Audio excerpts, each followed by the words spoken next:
Hey guys, Brendan from TAT.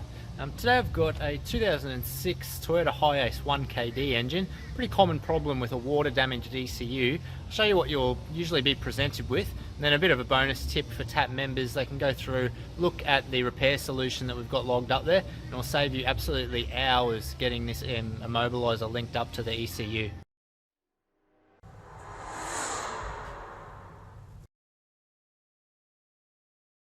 So we've got our 1KD Hiace here, and a fairly common fault on them is water damage to the ECU. Reason being, it lives under here in this little well, which is underneath the driver's seat. So either someone will leave the window open, or in this case, it's the cleanest plumber's van inside because it's just been to the detailers and they've obviously gurneyed the heck out of it and filled this up with water.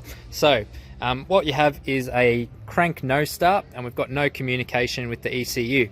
I've checked powers and grounds at the ECU, they're all good. We then open it up and it looked absolutely terrible. So this board, there was green crusties all over it. I gave it a fighting chance, put it in an ultrasonic bath, and I've cleaned it up. You can see the board is actually looking quite good now. And it still has the same symptoms, no communication. So I'd say one of these chips, take your pick, has been fried, and that's beyond me. I'm not going to look at trying to repair that. So basically needs a second-hand ECU is going to be your easiest option. In this case, we need to make sure we get the right code. Managed to score myself one, so it's got the same code down there.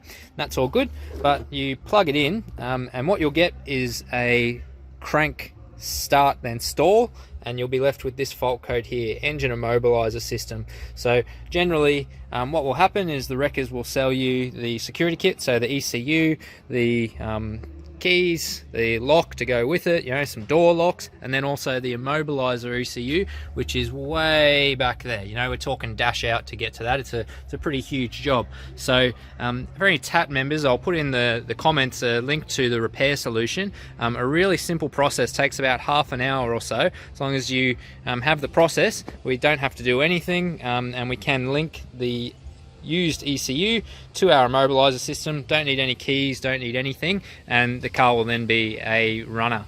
Obviously then all we're going to want to do is I'll get my scan tool and I will take off the injector codes.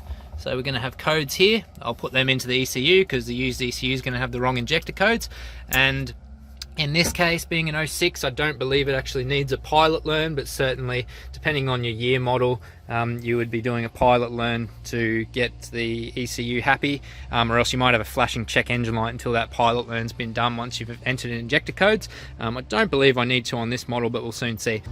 So check out the link for the repair solution, guys, and go in there. It's a pretty simple process once you know what you're doing. Save you absolutely hours of pulling this dash apart, and to be honest, it's going to pay for your entire yearly subscription in that one job, right? So that's the power of TAT and sharing. I picked this up actually from a member of the TAT tech team, Sid, down in Sydney. It's just all about sharing information, saving us all time getting these cars fixed. Thanks, guys.